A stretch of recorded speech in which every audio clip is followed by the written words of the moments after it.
Hello, hello. Hello, hello. Welcome to Sunday Shift. Happy New Year. Happy New Year. Oh, yes. Happy New Year to you and all of our listeners. And please make sure to like, share, comment, subscribe, tell a friend about Sunday Shift in 2026.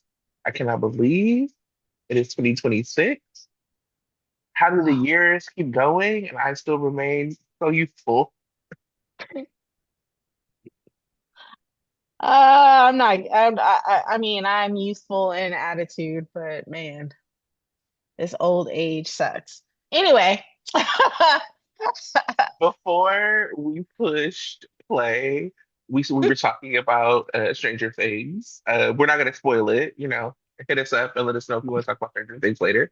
But yeah, we were yeah. talking about Stranger Things, and what I was kind of telling Tanya is I have gotten to the point where if I enjoy something, I'm just gonna enjoy it because I was like watching it, finishing it up, crying, all the things.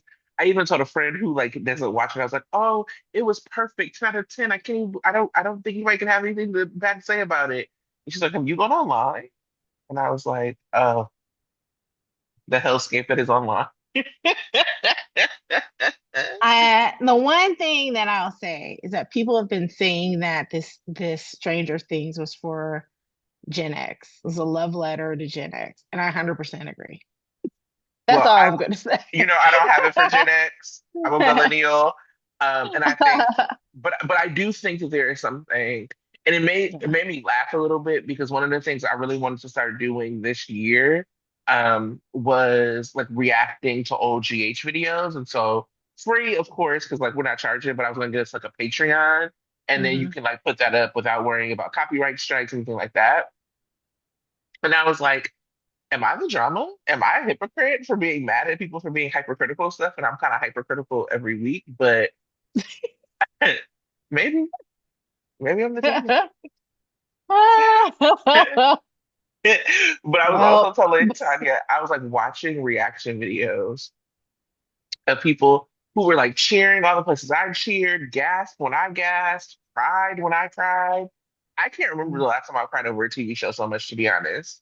Um, mm, but like cried where I cried, and then at the end where they were doing like kind of the wrap up of how they felt, they were like, and this is what was wrong, and this is what was wrong, and this I was like, friend, we was crying. We was crying together. Um, yeah. so I don't know. I have really been thinking about the ways in which we consume media. And for Hmm. me, even as I think about how we talk about GH this year, I do want to like make sure that I'm always coming from a place where people realize that I still love the show. Even when I'm frustrated with the show, like I love the genre of soaps. I love the long form storytelling of soaps. I love a lot of these characters. And I want to make sure that as we're talking about it, that like shines through. That I could be hypercritical because I am going to be hypercritical today. But it also comes from a place of like the I still really overall like enjoy this genre, this medium, and all Is that that. your resolution for the year? Yes, and also close my rings on my Apple Watch. I did it already today. Well, I did my exercise already today. I didn't. I have been. So my week has been pretty much Oakland has been rainy. Hmm. So on for the most part when I've had days off, I've just been chilling and crocheting. I did for Nice. New Year's host a couple of friends, about 10, and we played games Oh, and fun. for New Year's and drank champagne and whatever else they wanted to drink. I made black eyed peas Of and course. cornbread, and I had a half a pot left over, so that's what I've been eating for dinner every night. And Hmm. just been crocheting and watching television. Besides Stranger Things, I also watched finishing up Only Murders in the Building, Okay. Hmm. and then watched a lot of Big Bang Theory over and over again. I've never once watched Big Bang Theory. I was talking to somebody else about this, and Uh-huh. like But one thing about CBS is CBS is gonna hold on to a show because look, I still watch The Neighborhood. This is like the last Oh yeah. season, but I love The Neighborhood. We were talking about loving Bob Hart Abishola. So Mm-hmm. yeah, it's like so funny that there's like these like this whole world of sitcoms, and I kind of want to get more into it. I will say this, I had been sick over the past week. I Uh-huh. feel better now, much better. I'm glad. But Yeah. I couldn't even do anything for New Year's. I had like broth Oh. and ginger tea. I was sick for like 4 or 5 days. It was so bad. Um, Oh no. but I feel much Uh, better. Um, and then Man. go to the movies. I went to do a double feature. I was going to see Wicked for Good again, which I loved. I Hmm. probably have another one in the theater again. I love the theater. So I will have probably have another one in me before it closes. And I already bought the digital, so this is what you know I'll be on. And I saw Marty Supreme. Okay. And yeah, You're like, that yeah. I don't know the last time I've hated a character as much as this. I was like, wow, I gotta still follow this man? Man, so I'm actually going to be watching Wicked and Wicked for Good this afternoon. Ooh. So yeah, that'll be fun. When I tell you no good deed, Okay. wait, have you not seen it? Mm. Because I was sick. I wasn't like I was sick for like 2 weeks. I feel like Yeah. I was sick for 2 weeks. But it did come out before I got sick. But no, I haven't. Sorry. I The haven't gag, actually gone to the movies for a while. if you're a listener and not a viewer, like you did not see my gag face, but gagged. Okay. What do you mean? No, that's fair. Um, I saw it right away. I'm a super fan of Wicked. I try to tap out of all the like conversations because I know theater people can be annoying. I can Hmm. be annoying. And so when like they're having these like overall conversations with film people, I'm like, y'all, let's just stay in our lane, okay? Like let's stay in our lane. Okay. But anyway, GH this week, not a whole lot to talk about. So have stuff I want to talk about. I have like some prompts for you, things I've just been thinking about in general. And then we're gonna go Hmm. over the kind of previews for the year. I don't really think I've read them to be quite honest, so we'll be reacting to them together. Um, Okay. but who, if you remember, do you have a performer of the week?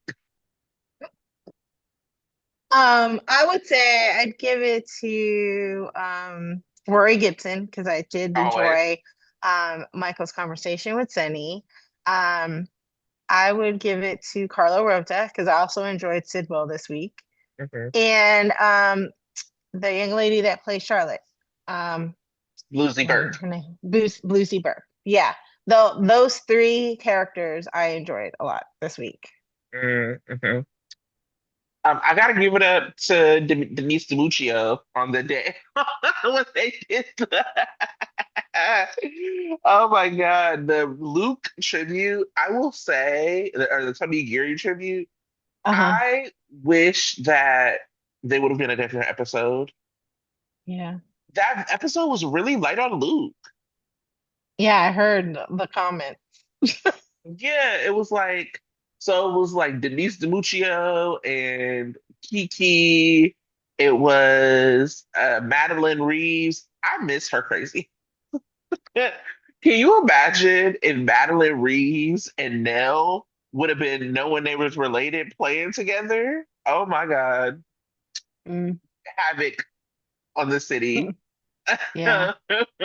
So yeah, it was like oh Lulu. It reminded me that I didn't particularly care for um Lante. I never liked Lante. I understood Lante with M and I understand Lante now.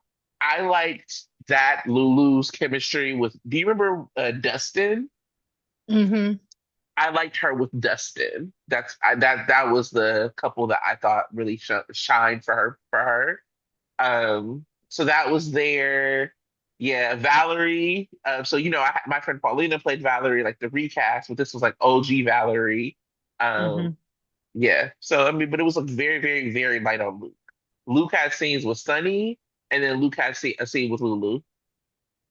And I was like, oh, Yeah. there might, There was yeah, a lot of complaints about that episode. And one, I was just like, y'all, it wasn't supposed, a lot of people were thinking this is supposed to be a tribute to Luke. And I was like, it uh-huh. really wasn't supposed to be a tribute to Luke. It was just because every year they do a rerun on this day, they chose an episode with Luke on it. Now, your criticism that they should have chose a different one is valid, but I think they chose that one because that one was the literal goodbye, Yeah, wave goodbye into the sunset.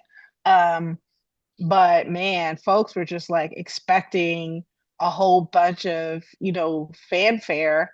And literally, I mean, Tony Geary only died a couple weeks ago, right. and they were expecting like the whole studio was probably shut down. And there just goes so much work and preparation for just a simple episode and a tribute episode. It's a lot of work behind that. So to expect that to happen right away was really I don't want to say foolish, but really It's also unbelievable. yeah, it's also tough because they already killed Luke. Yes. And then Luke is already dead, the character's already dead. Yeah, And he had been gone for a long time. So it's not like, they can, you know, but I guess they were, wanting to see, past edits. I did hear a rumor that they're going to do a primetime show. I wouldn't be I don't know if surprised. He it's true. deserves that. Yeah, Yeah, so yeah, we'll see what happens, yeah, but a lot of people need to manage their expectations when it comes to these tribute shows. That's my comment. I Be realistic. yeah. It's like managing expectations and also giving time because Yes. I have to remember that I'm a fan and I was like sad. I remember Hmm. it was we had Tara was the one who brought it up because she was on the show and I didn't even bring it up because I was like still kind of really sad about it. Hmm. And I had like it wasn't even that I forgot. I just like was like, oh, I don't even want to get in that emotional space at that moment. I was glad you brought it up. It wasn't anything bad. It's just that's the Yeah. reason I hadn't brought it up. Um, people know them. People know him. Right. It's Yeah. it's it's tough. People work with him. People felt mentored by him. People cared for him. So I just want to be. If it's July 2026 and they ain't saying nothing about Tony Geary and Luke Spencer, we're gonna have some problems. But like now I get because we also have to talk about Tristan, Hmm. who was also a legend on this show and also Yeah. kept the lights on this show and was really, Yeah. really important. So when you have something that's this ongoing and this long form, you end up losing people who were, Hmm. you know, Hmm. so vital to the storytelling and the reason that we love the show. So we'll see. But again, I do think that I mean, there's so many hero Luke episodes. I would have actually loved to see the episode where they rescued Jake from Cassadine Hmm. Island. Like there's just so many different whatever, and then they could have still played the end of the episode where Luke like waves goodbye to Port Charles or something. Just Hmm. anything to like have been a little bit more Luke centered. This was just like, oh, okay, I guess. I get it, but it was, a little disappointing. Mm. Anyway, for the week, let us talk about. I was telling Tanya before we have to. I was like, y'all, I don't even remember. I did not rewatch the 3 days, so if we miss it, tell us in the comments. We talk back. Let's get on. Let's start talking about Willow's child. And so there's still this party at Windermere at Sidwell's. We still got Lucy and Ava beefing. Still got um, was it French Butler salty? We don't know why he's so salty. Like, um, Again, he has a crush. I feel like he but we has a don't know crush on who. somebody. But Yeah, on who? Is whether it it's Marco with or Marco or Lucas? Lucas, And they're both very crushable. I have a crush on both right? of them, so I get it. um, but they are talking, he's talking to Jordan about if Willow gets locked up, what does that mean for Drew? And what does that mean for their hold on Drew? And he kind of has the same conversation with Drew. Mm-hmm. Willow dropped off Scout at Alexis's, and that's where she was. So Willow comes in to hear and see this conversation. What, I guess, like, what is your reaction to that? I'm still confused because I'm like, I mean, he still also was found, in the media pretty guilty of blackmail. So what you about to do about that? Like, Right. extortion. I mean, I think at the end of the day, as a businessman, Sidwell is thinking about making sure he has the right connections and the right influence in Right. DC, and that is his only concern. Now, I actually was surprised that he didn't go off on Drew a little bit more, and I was really expecting him to be like telling him, telling Drew to, get rid of, Willow, because Willow is too much trouble than she's worth. Yeah. And you need to, he's like, you need to solve this whatever controversy is and get rid of Willow or else. That's what I was expecting him to do. But I guess he's just, Sidwell is just, accepting the fact that Willow's part of the equation and that he has to deal with her and she and Drew. The only way Drew's going to be happy is if she's, let off. So that's the only thought I had about it was I feel like Drew should get more grief about his blackmailing scheme. And it Yeah. looks like he might actually get away with that. Um the only consequence was, some semi tough questions from journalists at the end of the courtroom. I mean, I think that's it. That looks And like that's that's it. all that's gonna happen. And that to me is like disappointing.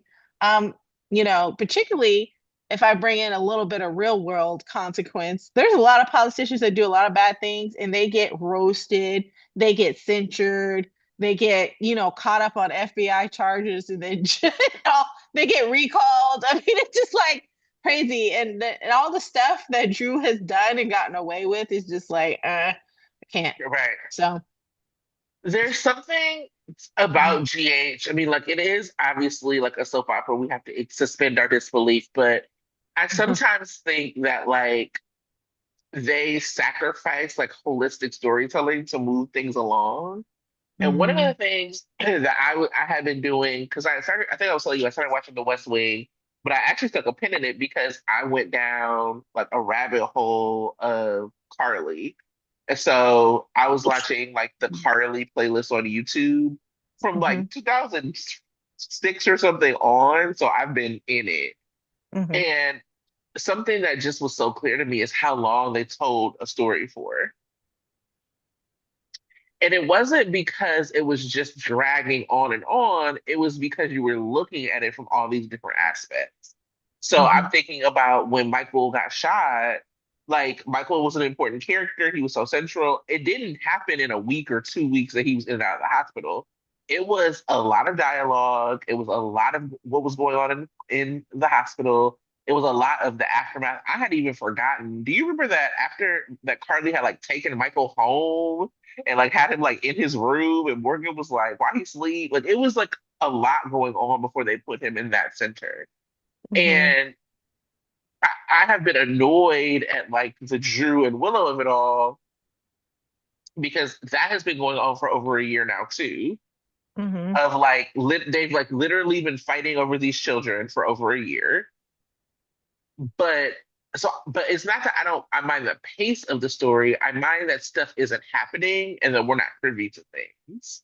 So Mhm. like with Who Shot Drew, I think that story would move along differently if as an audience we knew. Not saying that the characters online have or on the show have to know, but we should definitely know. Right. Um, And I was disappointed that we didn't get the clue that we were hoping for. Same, Yeah. same. So, because I Yeah, was ready. I yeah. was actually ready for when the spoiler was like Willow will find out a secret. I was ready for that secret to be like, yeah, I understand, Auntie Willow, because I shot Dad. I need to keep that a secret too. That's what I was hoping for, but we didn't get that. Oh, and these like Cassadine children, because Scout is also a Cassadine child, and they're Yeah. not being able to keep secrets. Right. When somebody lets you see somebody, zip it, okay? Um, but yeah, Apparently, it's just Charlotte needs to spend more time with Scout. Charlotte snitching too, Oh telling yeah, Rocco. that's true. Lord. But anyway, I just feel like there have but we used to tell a more complete story to your point. And so with Drew, where is the rest of the story? Where is not only Port Charles looking at you and maybe the DA looking at you, but where is like you being investigated by Congress? Where is also people looking at you sideways in public? I think that Willow has named that one time. I'm Right. sorry, but if you are the congressman of this city and they told me your girlfriend shot you when you out here kicking it with her, you still with her, I'm looking at you every time you in public. And especially if this is the girlfriend or the wife, sorry, that you took from your nephew, who is I also want to, prominent. yeah, and the fact that you wanted to bulldoze your family crib. Hello, that's hella sketchy. Yes. Like, what is wrong with you? Where where is like the kids like Danny running like the smear campaign against him online? Like Yeah. it's just like those little pieces of it that I think the show like kind of in order to tell like a more like expedient story that sometimes isn't even moving that fast, some of the Yeah. things that actually would happen kind of fall by the wayside. And those stories, those kind of things can add more time too. I mean, it Yeah, takes time to do a scene of having people criticizing Drew. He could even be just sitting at home watching the news or looking on his iPad at all the hate comments. yeah, scrolling.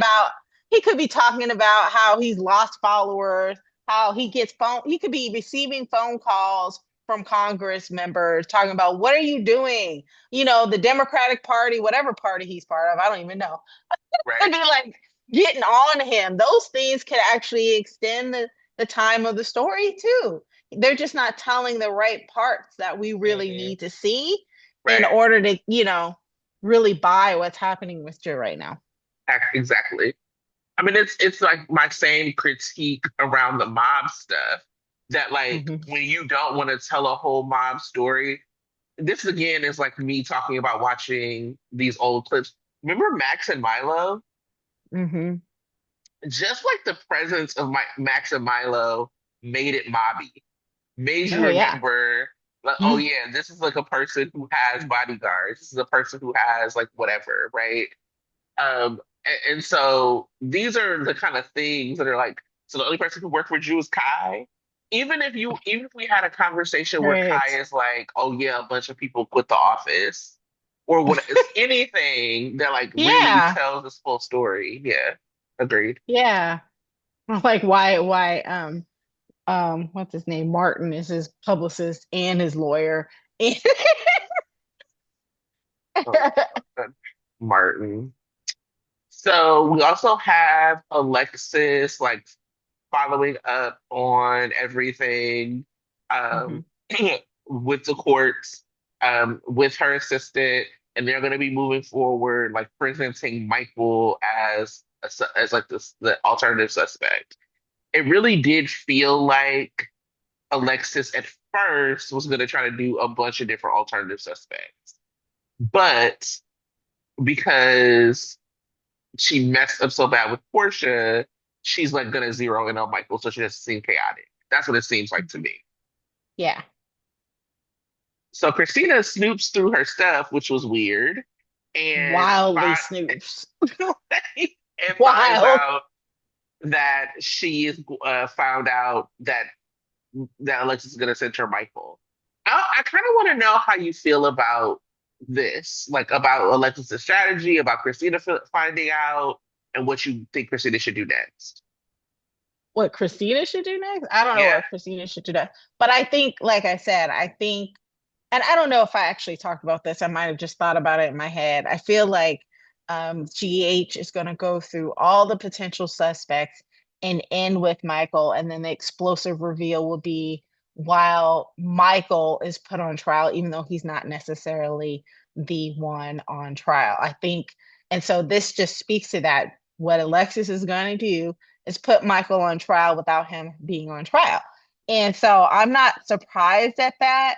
I think, but as far as Christina goes, wild, she just walks into her mom's house, looks at the portfolio, and is like, "Oh, I'm going to read it." She walks in talking about, "Hey, mom, is anyone home? I left my charger." She just did. She immediately zeroed in on that file, so it made me think that she actually didn't really care about the charger. She actually wanted to see what her mom was doing, and it made me curious about why she felt the need to do that. Second, I'm not surprised that she's defending Michael 100% because that's just what they do. They defend each other no matter what. right. I think, and so Alexis, what Alexis did was she put a guilt trip on Christina by saying, I have to defend Willow to the best of my ability because that's the only way we can protect Scout.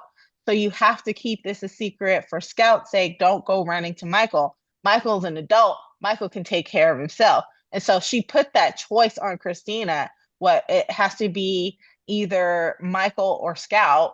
And I think what's going to happen is Christina is not going to care, or she's not going to think that Scout is in that much danger, but she's going to think if Michael goes to person, that's really bad. So I really think she's probably is going to go to Michael Mm-mm. and, and give him a clue. And it, it looks like that might happen. That's fine. Um, so yeah, that's the only thing I can think of. But I'm hoping Christine is not going to try to do something on her own. It's really stupid that jeopardizes everybody else. That's one thing Well, that she could do. I'm But always thinking that Christina's gonna do something stupid on her own. so but yeah, that was, it was like it really like the her reasoning to go and see Alexis was just so spurious. Like, I lost my charger, and then she immediately goes in and looks at the case. Just Yeah. makes me think that she really wanted to find out what was going on with the case. And so yeah, and it was funny because she was like, she only was in there looking at the portfolio for maybe 1 or 2 minutes, but got all kinds of information. What? You're focusing on Michael? Yeah, I read that letter. And all I was like, you saw all of that within like 30 or 40 seconds? That was crazy. Right. Yeah, I was a Christina girl. What? It doesn't surprise me that Christina's upset. I think that for me, I get frustrated at Alexis because, and Tara was talking about this. I think she's going to go Mhm. deep dive, so I'm not going to deep dive, but we still have Nina holding grandparents' rights in her pocket. We had to Mhm. go through all of that when she kind of didn't even really have a right to see these kids. It was really, not, but like, it was very selfish. Yeah. Scout is in a place where she can actually verbalize, I want to see my grandmother. And And the she reason, has. Yeah. exactly, but in a court. And the reason she's not being allowed to see her grandmother is because her father is like holding this over her.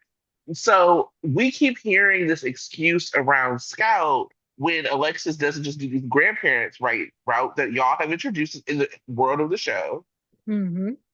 And then she's telling it to Christina as if Christina doesn't love Michael's kids. As you know what I Right. mean? Like it's just I'm kind of tired of like the excuse of what Sam would want. Sam actually also loved Michael. Hmm. Like Sam wouldn't be okay with any of this, actually. Right. And if Sam was still alive, she might be a suspect in Who Shot Jury. I still wanted to be Sam's ghost. Yeah. But that's So an interesting point that you made is Alexis is asking Christina to choose between her siblings' kids. That's crazy. If you think about it, that's a really hard place to put someone in. and also to me, I think I was like online and I think it's been almost a year since we've had this like Michael was like burnt up story. Hmm. Willow has been so unlikable. Oh, look, I'm having a bubble thing come Uh, up. Has been so unlikable. The whole thing has been so absurd. I want to be able to root for a woman, and I have not rooted for her at one point in time through this whole thing. right.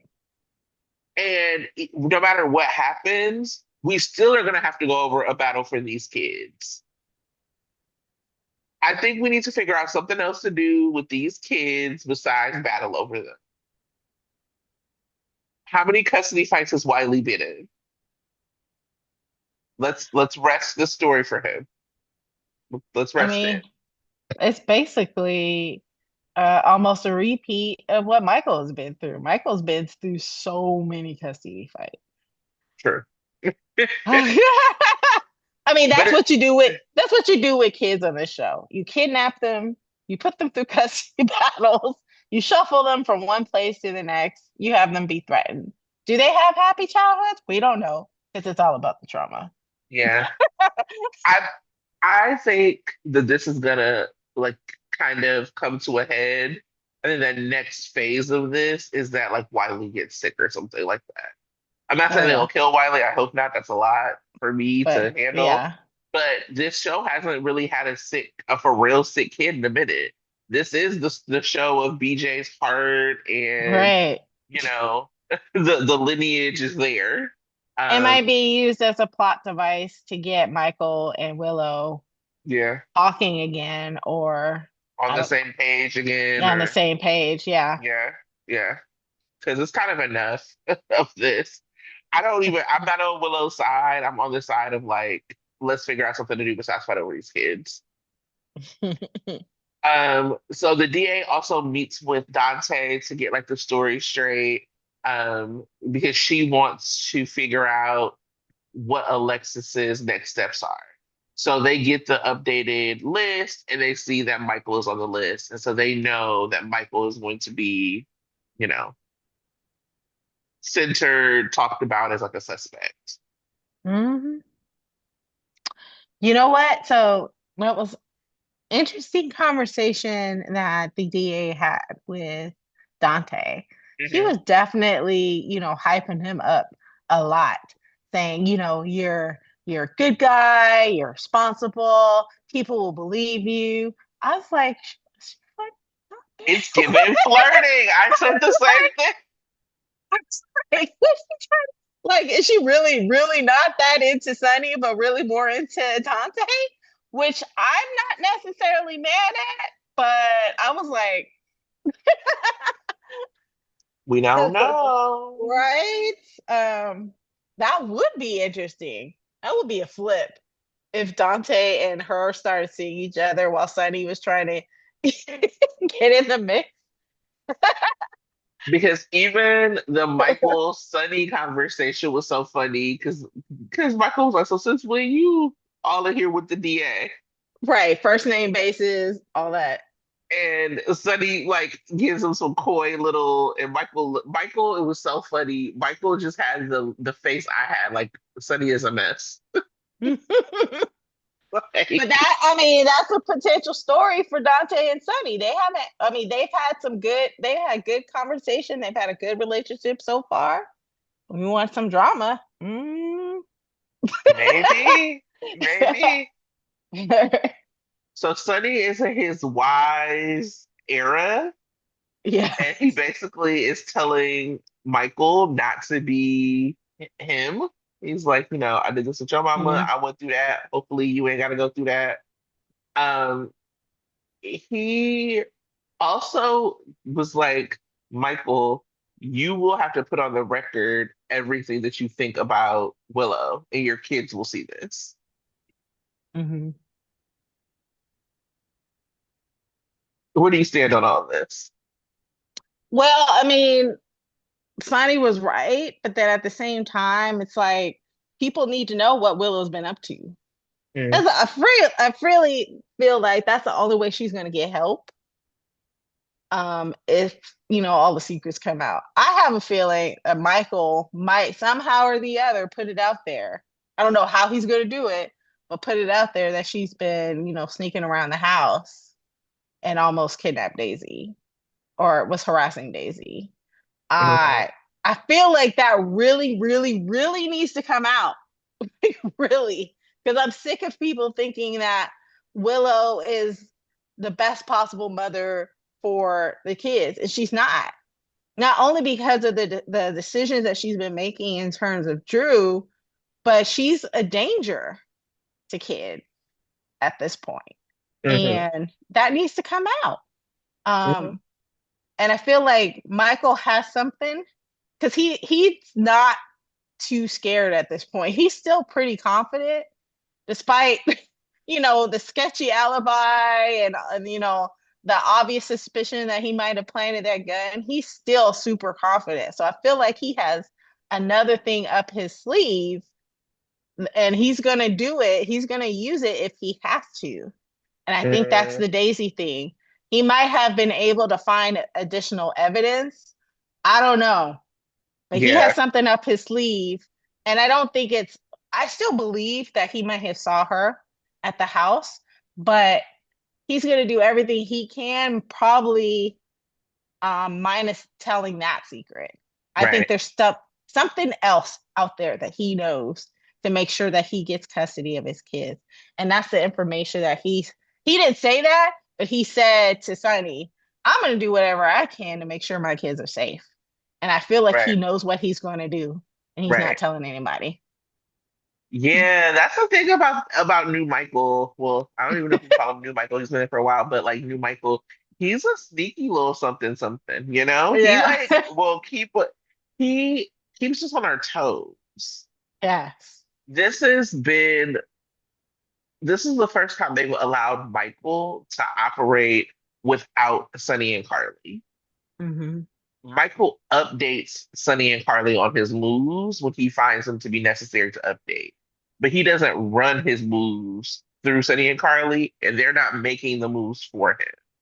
And that I think has been the difference in the way people, I mean, it's not, and also that Rory's very handsome, clearly. But like that, I think has been the difference in the Hmm. way that this character has been received.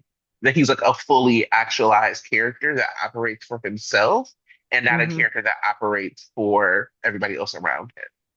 Hmm. It's giving leading man, you know? It is. But we'll see. He did also like walk through a scenario of like, you think I did this, and then I planted the gun, and then but then he was like, yeah, I kind of do think you did all And I kind of think he's okay with everyone thinking that. I don't think he's yeah, doing anything really to negate that because I think he right, has something bigger up his sleeve. And he's like, as long as people are focusing on that, when I drop the big bomb, they're going to be like, oh, you you did know? say that. You did say that. So So, we shall see. We shall yep. see.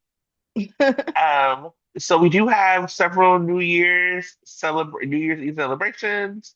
Let's start with your fave, Molly and Cody. Oh, I thought you were going to say Curtis. Oh no, No, but no. Molly. I guess out of all of them, Molly and Cody is my favorite. Hmm. Um, Which, so Molly and Cody were supposed to spend New Year's together, and mhm, she hits him up and kind of like postpones or cancels, and because she has to work. mhm, And Cody does not despair. He goes to, meet Molly at her office with New Year's mhm. stuff, helps her with her brief, and then they bang it out Bound, on her. bound chicka wow wow. I have to, I have to give it up to Cody for not only not despairing, but being a help to her when he gets there. Like he didn't just show up and be like, "Stop what you're doing, let's have dinner." He was like, "Nah, I'll help you, and then we'll get this done, and then whatever happens, happens." He did He do sounds that. like. he did, he sounds like he knows the person that he has a has feelings for and wants to see her Yeah, succeed, but also wants to spend time with her. So I have to give it up for that. Don't let Cody come up being my favorite leading romantic man this year in 2026. that is mind blowing to me. This is I'll be mind like, blowing. I like the pairing of Cody and Molly. I think that the actors have really great chemistry. mhm, And I think they have like a rom-com vibe to them, which I really enjoy. yeah. I in the back of my mind, I'm like, damn, what's gonna happen when Molly finds out about what happened with Woo! Rick? Oof. And I Oof. and I actually think they're writing this correctly because my Yeah. biggest issue with Cody and Molly before was like, okay, they're not on enough to like be doing this, will they, won't they? So now they will. Now, of course, James, my favorite little plot mover, was like, my Was she your Cody boyfriend? is a fuck. And she says no, and he says yes, and they look at each other. Another just more rom-com Oh, calm. hijinks that I Yes. like. Hmm. So Like, I like there being their vibe until hmm. the secret blows up because you want to have the stakes. Okay, this, like Yes. boom, we doing this. Right. So we shall see because she's getting closer to Christina, closer than ever. Hmm. She's getting closer to Cody, getting closer to her mama. So this Hmm. is about to be a mess when it blows up, Oh, yes. if A they're gonna hot blow up. mess. Right. So so I like them. Shockingly, look at us turning the corner on Cody. Right. And then it starts off as Gio, Emma, Kai, and Trina kind of toasting it up. They are like, "Oh, Trina, did you get us this whatever at the Savoy?" And Trina's like, she didn't want to see either of her parents. So I found that to be interesting because we went from her spending the holidays with like the Ashfords, like inviting Jordan over, all of that. So now all of a sudden she doesn't want to see either of her parents. So I was like, okay, that's interesting enough. And they decided they're gonna stay in. This is when Cody calls them, so we have them kind of split. Um, Hmm. Let me first talk about Gio and Emma. Adorable.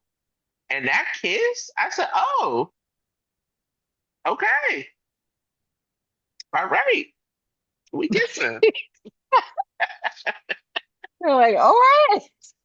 We kissing. Okay. Well, I'm a fan. I'm a fan. And it just really shows the turnaround that a good pairing and a good story can give you. Because I wasn't crazy about Emma as a recast when she first came on. And I think you weren't crazy about Gio when he first came on. And now look at us. I was reading a 2025 recap of some famous critic whose name I forgot of soaps, and he was saying that the biggest turnaround was Gio as a character Mm, because when he came on, he was just bland, happy with the violin. He didn't have no yeah. story. He had no purpose, and a lot of people were like, and I'm glad it wasn't just me, but a lot of people wanted to throw him away as a character.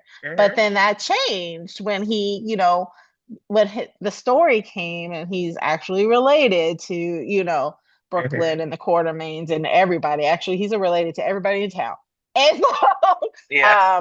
and then there was drama and then all that. And he took, I guess Gio Massa took acting lessons and his acting Oh, improved okay. and all Yeah. of that. So yeah, he's definitely become like a key player in GH. And so now it's just we gotta worry that they maintain that because his drama has ended now. He's Yeah. back with the family, he's playing the violin, he's crucial. So we don't want him to go back to being that, bland, happy violinist. He needs to stay having some drama.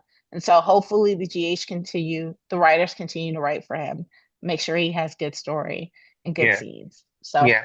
Agreed. Very well yeah. put. Very well put. I I have just really enjoyed him as an actor. I enjoy his talent Mhm. as a violinist and like him bringing that to the show. Because before it was like a little corny, like I'm just gonna go, so I'm gonna go, practice the violin, and we never saw Everywhere. him, yeah, everywhere. And now we're like, damn, okay, I get why you practice. Like, Okay, you're good. this is really good. Okay, this makes sense. Um, the like kiss in the snow for Gemma. 'Cause they had one before, and they have another one under the fight. Like they just are giving like epic. I do hope they get to have like an adventure that's not these animals together. Maybe something with Sidwell, maybe like getting with Felicia to help try to find Anna, Oh um, yeah. or something like that. I just think that, yeah, I want to see more from them. I think on the flip side of that, and I want to have an even longer conversation about Trina and Kai.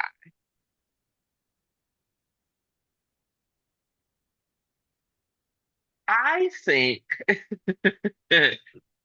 so. I know a lot of people want to throw Kai away. I'm not particularly there. I think that Kai was never set up for success.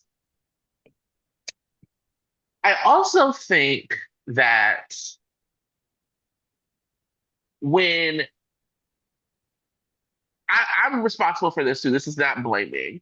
I know that when Tabiana came on, I kind of was part of the crew that was like shutting down any sort of like anything bad. Don't say anything about bad about her because this young black woman has taken over this role and we have to support her. I still believe that. I think what happened was that turned into something that was not helpful to that actress or that character. Um, Trina is the kind of character who has been there for a long time and actually should be the kind of character that can introduce a new character. So Kai coming on and being like centered and Trina, like, actually, that's not necessarily wrong. It wasn't done well. Nobody cared. Like, we don't care about football. We don't care about this kid, whatever. But because Trina is like a actor and a character that the writers were like shown to believe was like beloved by the fandom and had this huge fan base that will propel her, she is the kind of character who should be able to introduce a new character, make us care about him, and then it flips to being a story about the both of them. Because the point of who Kai was, again, I never wanted to be said that I think they did this right. They did not do this correctly. Like it was a bad story. But the point of what happened between them was that Trina is a character who's been out for a long time. People wanted her to be in a romance. People love this character, and she should be able to propel a new character to be somebody who we all care about. That's not what happened. And so now we are left with this story and this pairing. I worry because I know people want Spencer back. I don't know if I see Spencer coming back anytime soon because they don't talk about him. And it's not just that Trina doesn't talk about him, which is also a missed opportunity. I said this over Christmas, and it's really because I think that her character deserves to like remember the things that have happened to her. But if you think about Trina's story, what they have created for this character is that everything happens in a vacuum. There's not a cumulative storytelling arc for this character aside from maybe the Heather Weber stuff that really is by her parents. It's like she came on as Jocelyn's friend, which is what happened. Like Jocelyn and Cameron, long-term characters, Hmm. introduce a new person, right? So she comes on as this person, gains momentum, gains fandom, is Taggart's daughter. is Portia's daughter. They bring on Brooke Carter to be Portia, and it just like goes from there. But we don't talk about her losing. They don't talk about her losing Dev. That's a big issue. They don't talk about her losing relationship with Taggart. That's an issue. They don't talk about her losing what was it, Rory. Rory. That's a big issue. Whether you like that parent or not, her grief for that should propel who she is, the character. They don't talk about her, like we barely talk about Spencer, and now she's with Kai. So, I mean, that was a lot of nuts that I said. It was just like we like hanging out, but it was like it was on my brain about how this character has been treated. And I also think this is what I say because I really want to hear what you think about this. I also think that there's no way to advocate for the character of Trina without advocating for the expanse of Black Hospital. Talked about this a bunch, but like I know people compare her to like Jocelyn, for example. Jocelyn's story right now is still wrapped up in Carly and Jason. Jocelyn does not get independent story. Trina, her story is also now wrapped up in her parents. It's just not a good story. Hmm. I mean, not that Jocelyn doesn't have a good story to be either, but it's still wrapped up. So if you don't have them be likable, if you don't have them be front and center, if you don't have them be important as parents, that hurts Trina. So I don't know, just like how are you feeling about the direction of Trina? How are you feeling about anything I said where I was like babbling about how I felt about this whole situation? I just want to hear what you think about this. Yeah, I feel like I kind of agree. I feel like Trina is kind of a secondary character right now. Hmm. And she used to be so front and center. But like you said, she was front and center because of other people. She was front and center because of Spencer. Hmm. Um, I think it's not too late for her or Kai, honestly. I Hmm. mean, they kept Kai around. I'm thinking there's a reason why. I'm hoping it's because they plan to expand him, make him more interesting.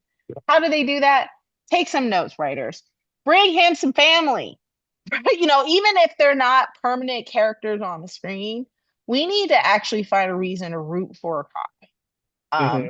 And they could have done that when he was in the hospital, but they didn't. Also, again, like you said, give Trina her own story. It's not too late. She could, come up with a memory all of a sudden about her real dad Taggart, all of the things.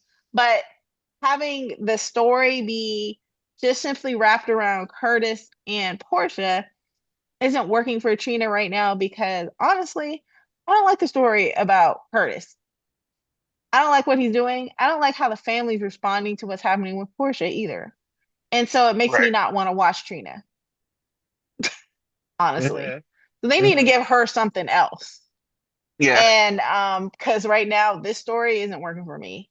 When we talk about the other couples for New Year's, I told this to you before we got on air. I honestly did not like what I saw in terms of Curtis, and I fast forward through it because Yeah. I just did not want to see it. I didn't Yeah. care, and I like it. And it also made me not want to because of how Trina treated her mom. I didn't want to see a story about her either. Yeah. Yeah. So, I mean, I only paid attention because, you know, Gio and Emma were there at the beginning. And then they left. And then I was like, okay, well, whatever.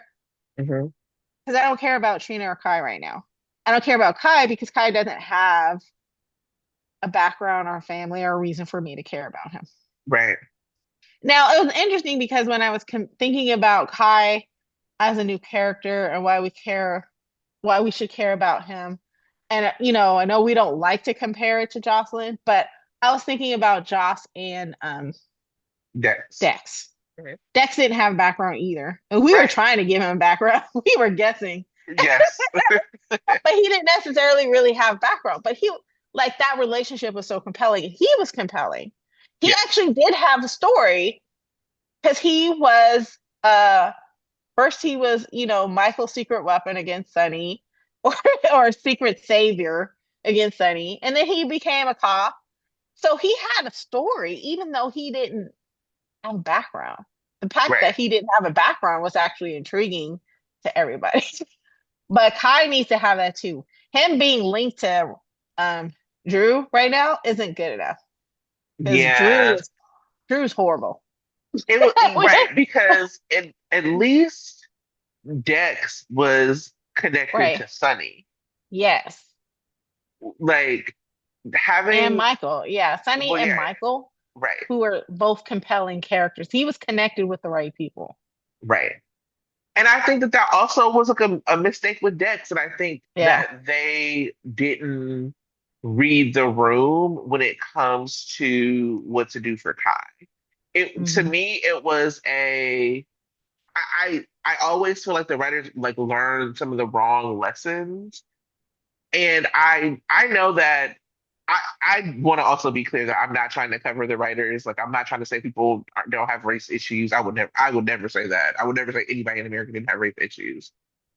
And I don't know if this matters or not. It could not matter, but I do think there's a difference between doing something to purposely sabotage characters versus not protecting characters who need to be protected. Right. And I don't know if either is better or worse, to be honest, because it still leads to the same conclusions, but it does change the way I talk about it or think about it. So I watch Hmm. Bridgerton, for example. And Bridgerton obviously like blew up off of having this black man and this white woman couple. And they essentially have like every season except for one had one person of color in a pairing. Because it's about the like Bridgerton siblings finding their partners. The one character from like the white couple that's the white man, white woman character couple is the insert for Shonda Rhimes, who is like the self insert for Shonda Rhimes, who's like the executive producer. So she gets a lot of like preferential treatment. I like the actress. I think the actress is funny, interesting, beautiful. I really like this actress. And I notice when she gets preferential treatment, right? That's not her fault. Like, why would she not do the things that she's asked to do? The problem is that it looks messed up because y'all don't do that for the women of color, that you have women of color who get left out of campaigns, who don't get whatever. I don't think, I could be wrong because who knows? I don't think they sit and say, "Oh, we hate women of color. Let's not make sure that they get like these covers." I think that they don't care. Hmm. It still results in the same way, same thing, but the motivation is different. In the same ways, I think happens on GH. I think that characters like Trina, characters like Portia, characters like Jordan, act because they don't have the family connections of other characters, the need to protect them is different. It's just Hmm. with TJ. TJ up and disappeared. Mind you, we've had other characters up and disappear. Even watching last week the Luke episode, I was like, oh damn, we don't talk about Dylan at all, ever. Problem is, Dylan is a Quartermain, and so that family is not disappearing. Whether Hmm. Dylan is there or not, like there's a legacy of that family. TJ ups and disappears is poof. Molly is fine. Molly, go to the hospital. Don't worry about running into him. This is the couple. That couple was together for like 10 years, and we don't even talk about him. Hmm. So yeah, maybe y'all do disappear characters, but unfortunately, when you have a young black man who is not represented in this way, you have to take extra care to make sure that doesn't happen. Hmm. I think about Jocelyn and Trina, a lot of like, I think it's fascinating that people hate the Jocelyn Trina friendship, but want Trina to be friends with everybody, every other white girl on screen. I don't even know if you remember this, but people were like, "Oh, I wish," before Esme turned out to be in completely Esme. They're like, "Oh, I wish that Trina and Esme could like." It's just bizarre to me. And I think people, those are just Jocelyn haters. yes, clearly, clearly, Just period. and I'm never gonna feel that way. I'm not a Jocelyn hater. I'm a Carly fan, and so I'm a fan Yeah. of her daughter. Um, but I think about the fact that people got mad about all the boys liking Jocelyn. Hmm. If you remember back in the day, all the boys liked Lulu. And I think they were trying to replicate that storyline because and they were putting Trina in like this Georgie role. The problem is, and I'm not saying that's okay because it's not, is that Trina needs more protection than Georgie did. So you cannot write that same story for Trina and Jocelyn because Trina is a black girl. I don't think they were in the writer. I mean, and who knows? Again, I could totally be wrong because these people could be monsters. I don't think they were in the writer's room. Like, how do we humiliate this black girl? I think they were in the writer's room and they did not care that Trina was a black girl. Again, I'm not saying it's better. I'm just saying that to me, it feels different in the way we talk about it and the way we advocate for characters becomes different with those differences. So, anyway, this is the yapping we do when the week is light. Uh, this is the yapping we do when there's not much going on during the week. So anyway, that's just how I feel about it. Let's talk about Curtis and Jordan. You have feelings. I'm gonna stop talking. You take it away. Tell me your Jordan I and mean, Curtis hot takes. I that's the thing is I didn't really watch it. I Mm, did watch enough to know. I think I was watching on Friday because um their scenes were intermixed. I did not like the New Year scenes. I mean, I'm happy for, black couples. Don't get me wrong. yeah. Didn't I didn't want to see it because I don't like Curtis as a character right now. And Hmm. so, and I didn't like Jordan, how she treated Portia. And honestly, to be fair, they should be able to have those scenes because, Portia had plenty of scenes with Isaiah Yeah. beforehand. They had their, hospital scenes and then they had the cabin scenes and all the stuff. They, I guess equal airtime, I suppose. But I'm just not a fan of that couple and I don't like how they treated Portia, so therefore I don't want to see it. Now, I did hear in the cafe when they on Friday scenes, they were in the cafe and they were talking about how they were going to be different as a couple since they in the past. And I Hmm. think it was interesting that Curtis was like, because of Sidwell, who he is or whatever, you don't have to tell me everything. So finally, he's giving somebody permission to keep a secret from him. And I wanted to eye roll because again, he gets to dictate the parameters of the relationship. Yep. Like, sir, he ain't got to tell you anything, you know? And again, and another thing that made me eye roll was Jordan was like, I have my agenda, but this is the best job I ever had, and I'm going to enjoy it. You're not supposed to enjoy it. You're supposed to take him down. And the reason why you haven't taken him down is because you're so wrapped up in Curtis and enjoying. You have a purpose to bring someone down for the greater good of Port Charles. You quit your job in Yeah. order to take him down. You don't have a right to enjoy it. Yeah. So Yeah. that's another reason why I don't like her right now. She's hypocritical to the Yeah. extreme. Hmm. 100%. It also makes her look silly Yeah. because Sidwell is literally just terrorizing all over town. Everybody, Oh, popping people in the living rooms. Go ahead. Go ahead. yeah, you're right. And another thing, her going up to Laura talking about, I think I have an answer to your. I'm like, what she got is gossip about relationships. You have nothing, and expecting Laura to be happy with this tidbit. Right. Child, Gossip that anybody could have guessed. right. Like it also Jordan used to be a person who was like deep undercover. This is the way you were like introduced on this show. Matter of fact, you didn't even like you had beef with TJ because you were not around because you were undercover. That's why it Mhm. didn't make sense when TJ loped up on Mob Hospital because I'm like, TJ used to live with Sonny. Like, Mhm.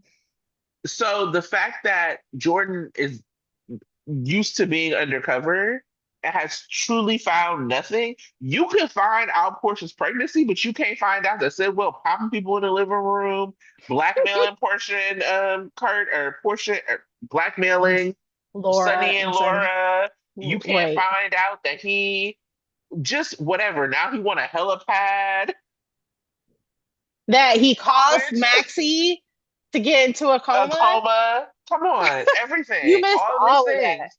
You because you're too busy enjoying the job and all up in somebody else's marriage. That like it, and to me, it also feels like I.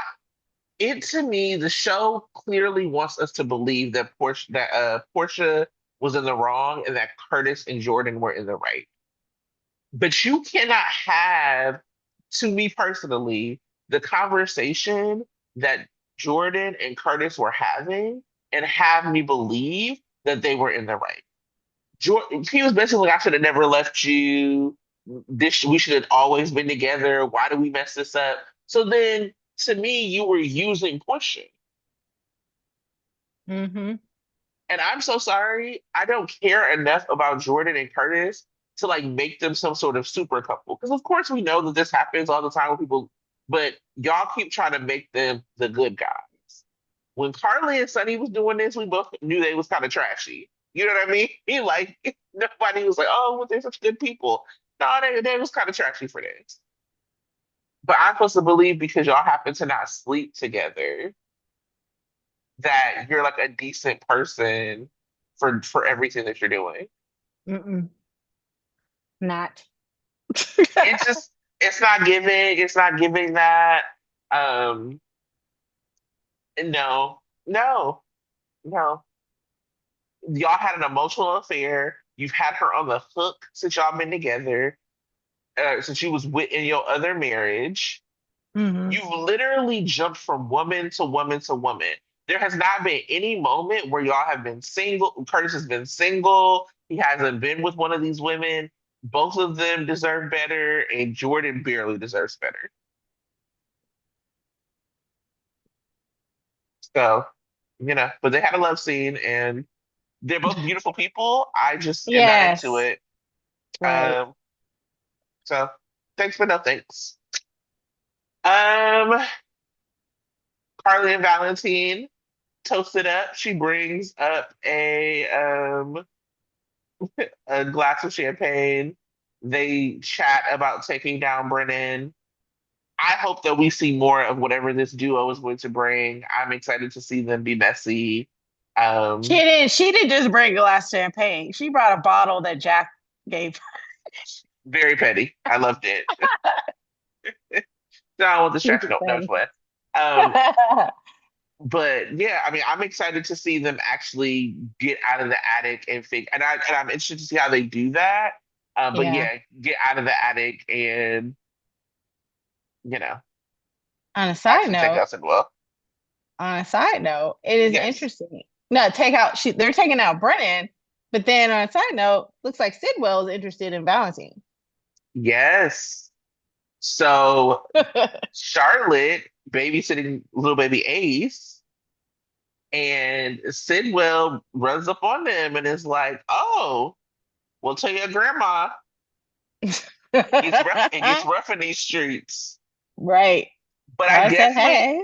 I guess we're supposed to know that Marco is just full evil now. Right. 100%. He don't care. It's not just about Sunny. He's also about like helping build the business, no matter what.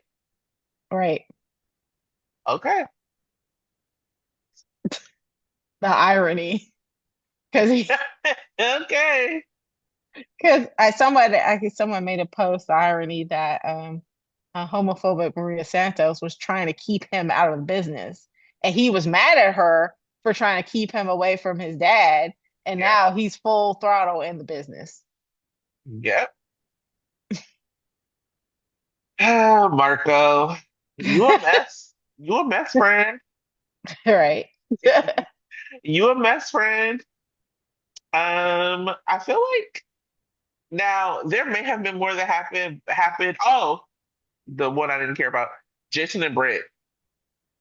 Oh yeah. So Man. Britt comes over. She's feeling lonely. It's her birthday. Her and Jason talk. Her and Jason kiss. That's pretty You know, much it. I Jason don't. again having to beg her, be like, look, I'm just trying to help you. But he also was like kind of turning her down. Like, I ain't Yeah. about to party. I ain't about to party with you. But let me in. Let me in.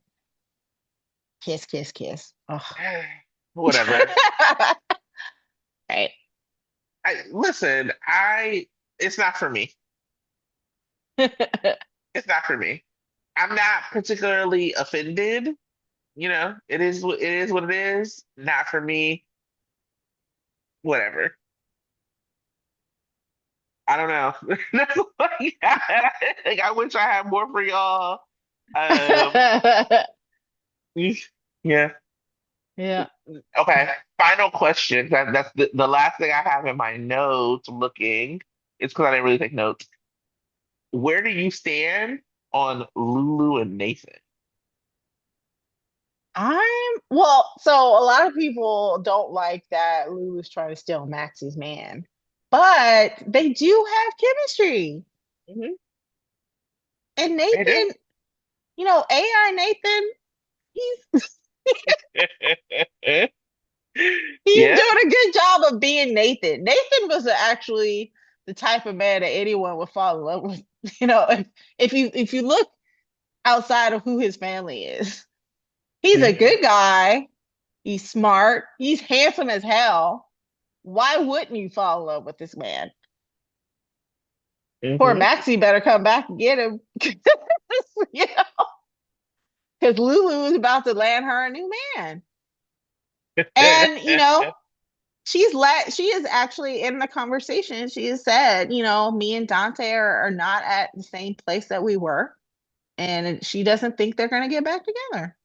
Which I agree, because Dante belongs. I'm just kidding. Dante is probably gonna, well, he has the DA, or I would prefer him with Brooklyn right now.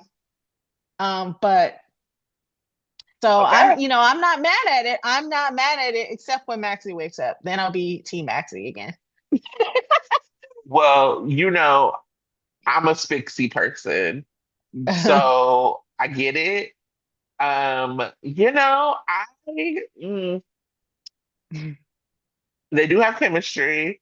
I am Mhm. still interested in what's actually happening with Nathan, AI Nathan, if you will.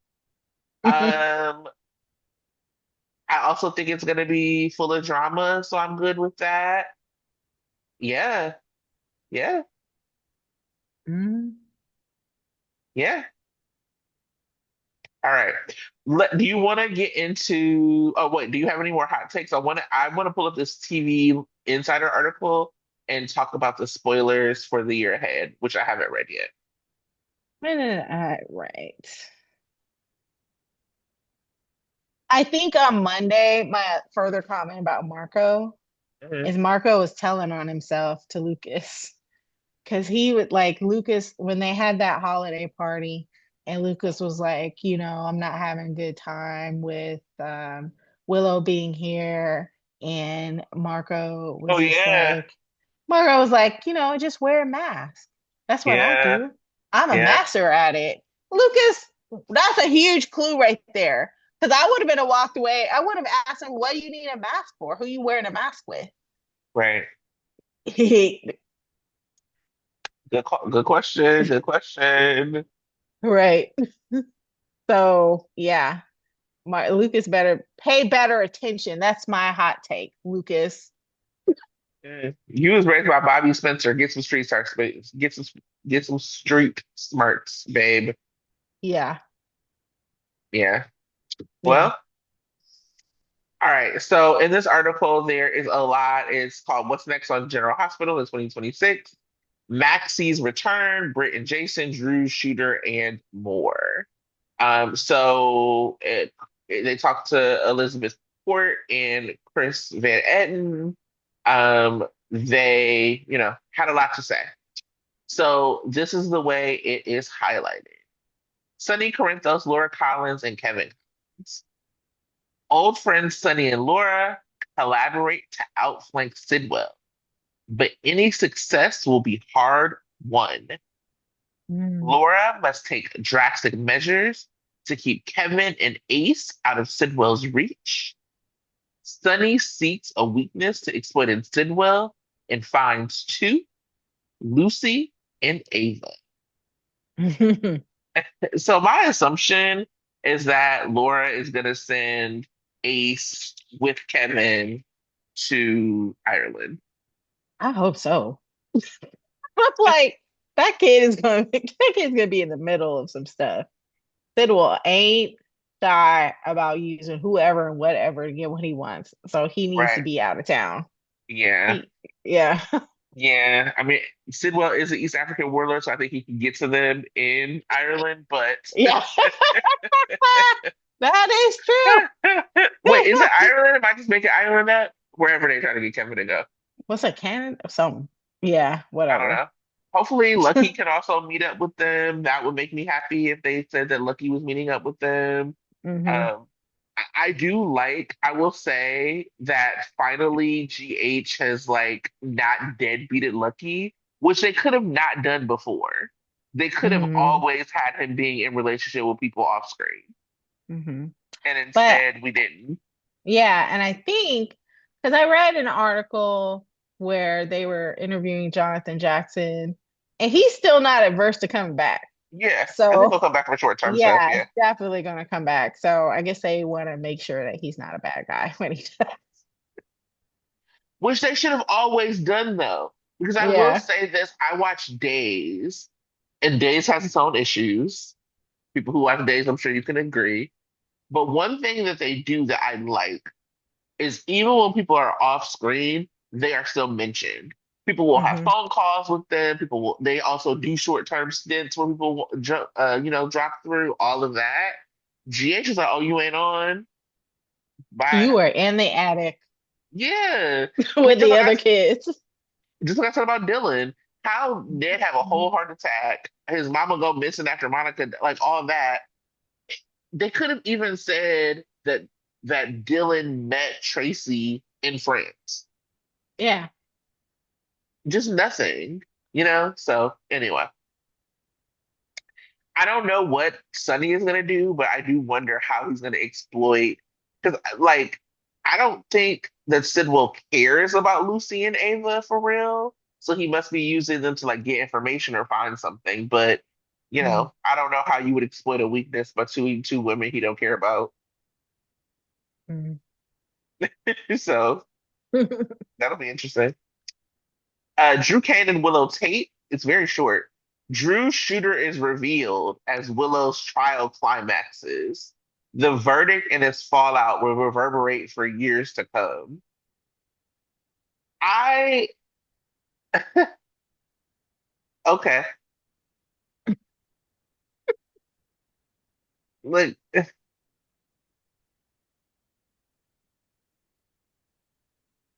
I don't want people like Chase to feel like they were in the right. Chase was so out of pocket, and so if it's not Willow, then you know Hmm. he's gonna feel validated. Hmm. I don't want it to be Scout. That's too dark. And she hasn't even been shown to like, they haven't shown me enough to believe it's Scout. And anybody else, it doesn't feel like they're gonna crack Drew's face. And I need Drew's face cracked. Right. That, yeah. The only two people who will crack his face is Scout or Willow. Yeah. So, Or it was Monica before she died. Yeah. It was like, It you know still could what? be Monica's ghost. Monica's ghost. It was Lila's ghost. It was the dog. Yeah. It was Yeah. Outback.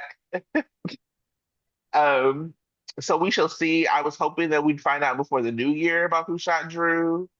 Yeah. What's going on? Let's get it going. Jack Brennan, Carly Spencer, and Valentine Cassadine.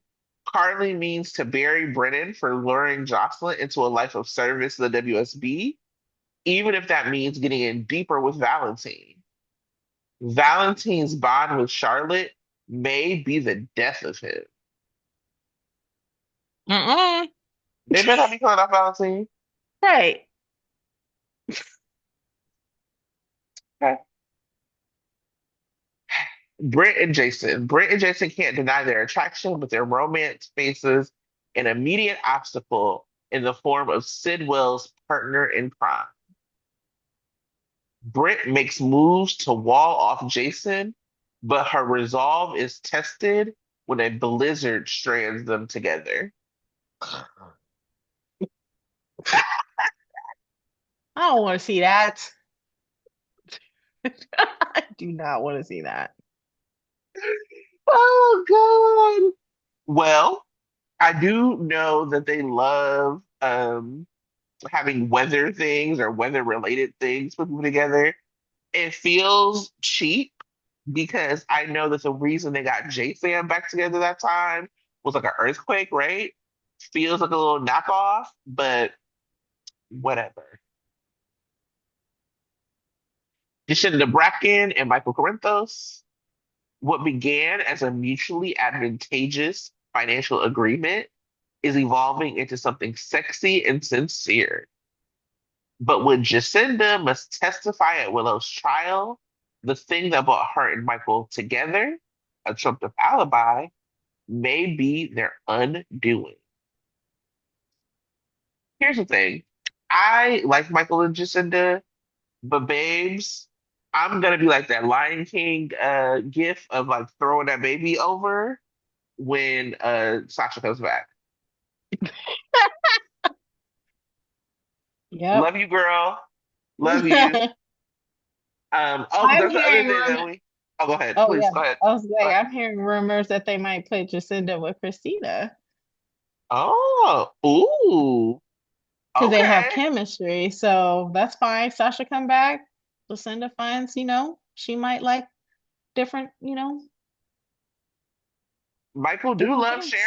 sharing a girlfriend with his brother or with his siblings, so So might as well be Christmas third. yep. So, maybe. Okay. Right. All right, Jacinda. Also, we also had this week where Tracy was like very nice to Jacinda. She looked over and Michael was like, "Babe." Well, oh, maybe Through that was through last week. through Anyway, through Jacinda's Kodak. it was That was like funny. stop being mean to that girl because you're not trying to be with her. Right. You need to Yeah, be honest with her. Yeah, that was this week because it was New Year's. She came yeah, by for a drink. yeah. Um, Anna, Anna's situation goes from bad to worse when she's called on by a voice from her past. She makes a bid for escape, but her captors are prepared with a contingency should she prove too difficult to control. I'm not really sure of the point of having that they haven't told us what the point of having Anna locked up is. Mm. And this doesn't give us any clue either. Okay. Um, Tracy. Tracy takes matters into her own hand to reclaim the Quartermain mementos. Okay. An enlightening encounter with a squatter at Drew's house may open her mind to new possibilities. A squatter at Drew's. Is it Hmm. Martin? I don't know. Probably because didn't Laura kick him out of her house? Yeah, So where is he at? no clue. Yeah. Um, I love Tara from Port Misery calls them the Quartermain knickknacks. It's just like they find over these knickknacks. Like they are. Okay, Dante, Chase, and Brooklyn. Dante has his hands full steering the PCPD in Anna's absence. Home is little respite as he struggles to communicate with both his sons. It won't be smooth sailing for Chase and Brooklyn either.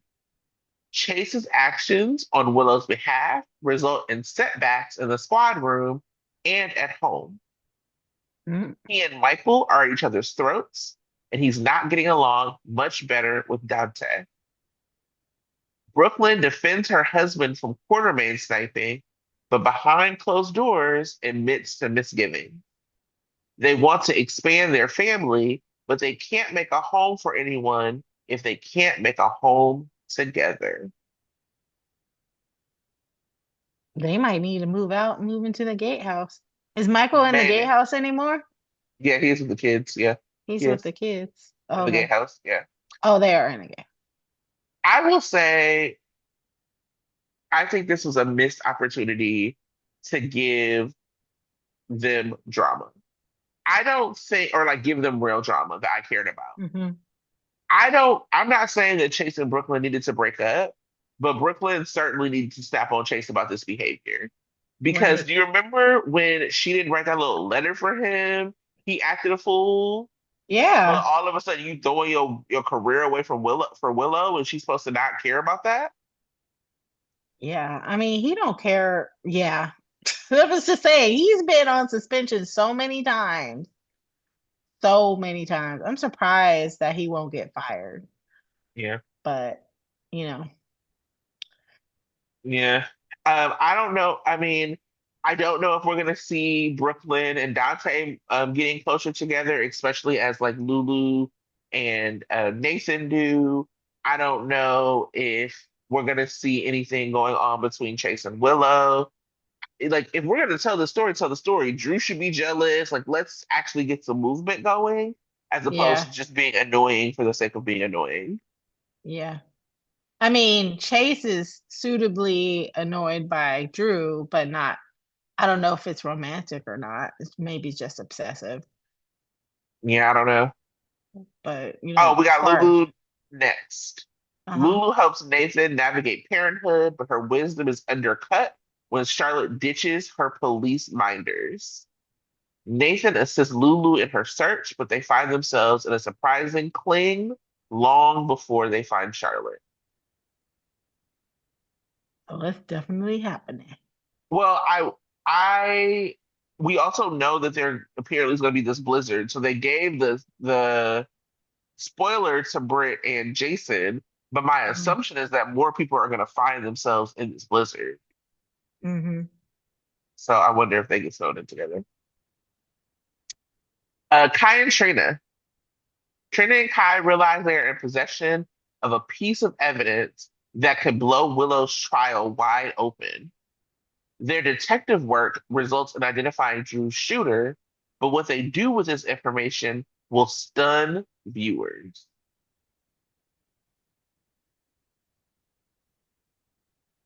I okay. What does that mean? Just tell us. We're ready. We're ready. Okay. Curtis, Jordan, Portia, Isaiah. The revelations, courtesy of Willow's trial, widen the rift between Curtis and Portia, but push Curtis closer to Jordan and Portia closer to Isaiah. Curtis presses Portia to obtain a paternity test, but she won't be bullied. Portia has Right. higher priorities, like hashing things out with Trina. Trina wants none of that, but she learns her stubbornness from the master, her mother. Well, No, that's not that's true. Curtis. That's I was just gonna Curtis. say, yeah. Wrong parent. But this is also like the immaturity of this character coming, or what they've done to this character coming through. Portia's Mhm. like in a high risk pregnancy. Right.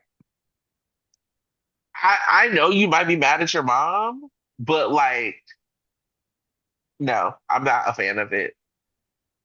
And I know that people were saying that this is like, oh, like bad characterization for Trina. I think that a couple things are true. I think that one thing that's true is that everybody doesn't have to like everything Trina does. And actually, in order to be like a heroine or to be whatever, like you have to do things that people like and things that people don't like. And the way the show has been written, they have been writing the show from the perspective that Jordan and Curtis are in the right. So Trina siding with them would make her in the right. For the writer's point of view, it just isn't going that way. So I don't know. Um, Gio and Emma. Emma races to the rescue with Mac and Felicia. Oh, when Anna is sighted. Okay. What happens Yeah. next will prove traumatic for the Scorpios. Gio is there to support Emma when the stress finally catches up to her. Will they finally take their relationship to the next level? Oh, okay. All right. Love on the run. There you go. Marco and Lucas. Marco is tasked with supervising Britt. His expanding role and his unending loathing for Sunny may prove corrosive to his relationship with Lucas, who is creeped out by Pascal, that's right, and Mhm. itching to move out of Windermere. Marco's impatience has him looking beyond Sidwell to settle the score with Sunny. Lucas finds himself at the center of a battle of wills between two of his most loved ones, Carly and Ava. It- okay. This feels now I love Lucas and Ava's relationship. I think that this is like they were on As the World Turns together or something like that. Canonically, like Lucas and Ava are not as close as him and Carly. But now that, he's fighting with Carly, he's, Yeah, leaning more towards Ava. So it doesn't surprise me that he feels the push and pull because I could totally see Ava trying to get in between him and Carly. Even if she doesn't have to now, but I can see her doing it. right. Just to spite. Like if Carly says something to piss her off, she could be like, bet I'm taking Lucas away from you. So yeah. hmm Cody and Molly. Cody and Molly clear the air and really connect, but their happiness may prove short-lived when her creative endeavor takes on a life of its own. For her book? Yeah, we're gonna see. Okay. All right. Justine Turner. Turner takes no prisoners in court excuse me, using Drew's arrogance against Willow. Sonny disarms Turner when circumstances position her to investigate one of his loved ones. Must be Michael. But Turner has a card left to play against Sonny too. That is, unless his new lodger takes a real bite out of her first. Drew's new lodger, whoever that is. No, I I think don't it's know. Sonny. So it says, Sunny's new. but Turner has a card left to play against Sonny too. That is, unless his new lodger takes a real bite out of her first. Oh, maybe he gets a dog. Maybe it's Rick. Maybe Rick moves in with Sunny. Oh Lord, no. Though I do love it. Yeah. Maxie Jones. Maxie will return in 2026. Her slumber wasn't nearly as long as Lulu's, but she'd find her world has much changed when she finally wakes up.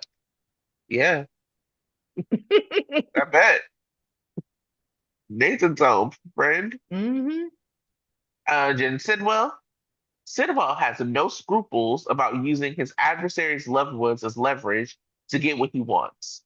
He finds an ally in Ava and has a surprising response when she clues him in to an interloper on Spoon Island. He and Ava grow closer, much to Lucy's chagrin. Mm, okay.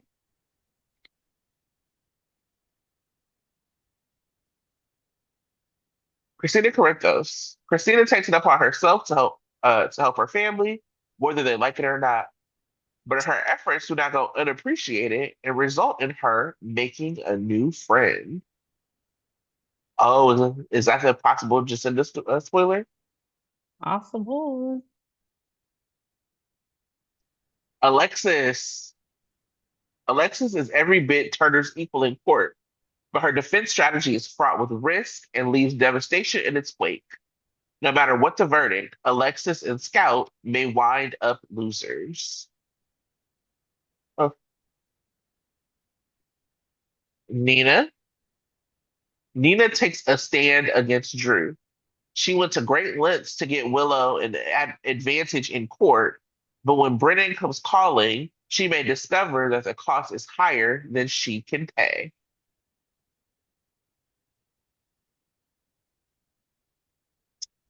Ned and Olivia, which I'm happy to see them have spoilers because I like them and we Hmm. don't get enough of them. Um, Right.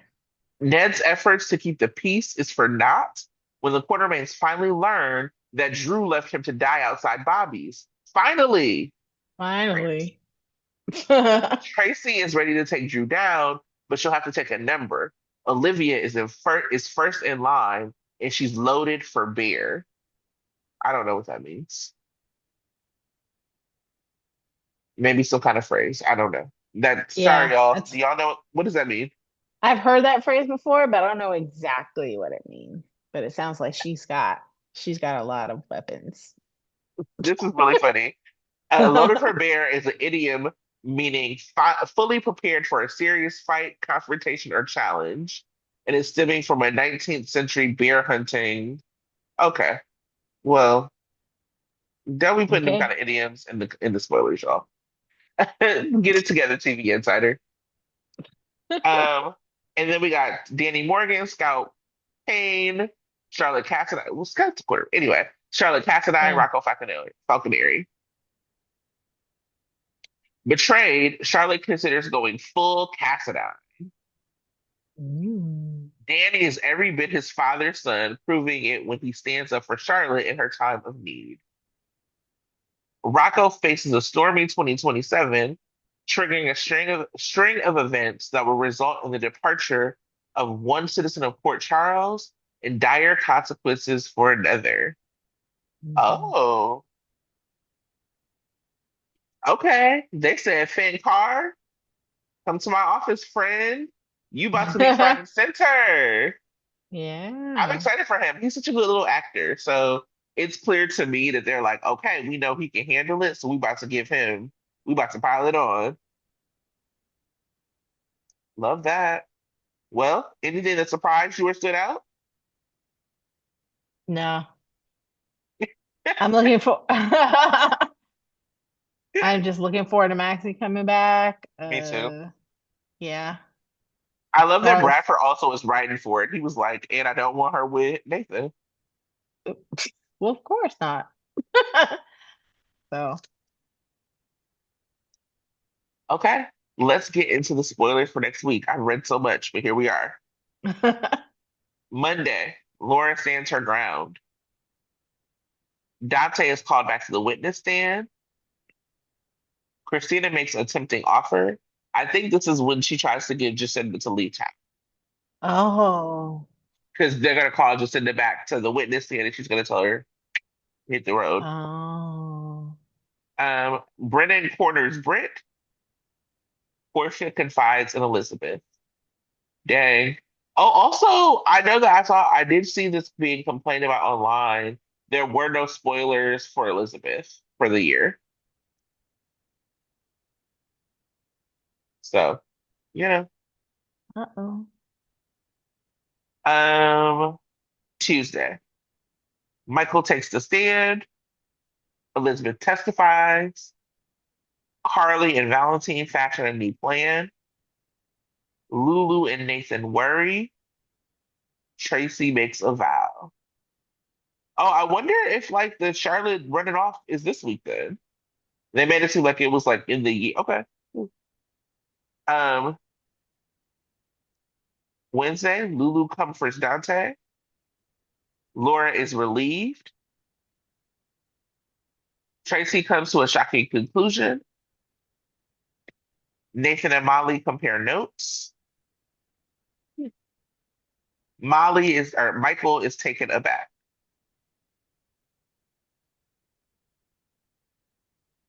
Thursday, Trina and Kai make a huge realization about who shot Drew.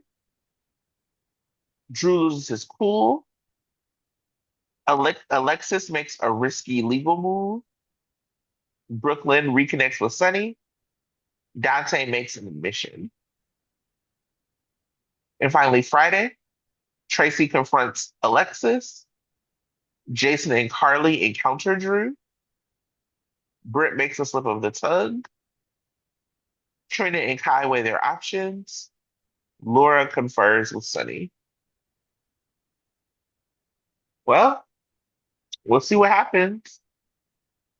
Yeah, we I'm shall see. hoping we find out who shot Drew next week. If Yeah. not, I'm about to come on this thing ranting and raving next week.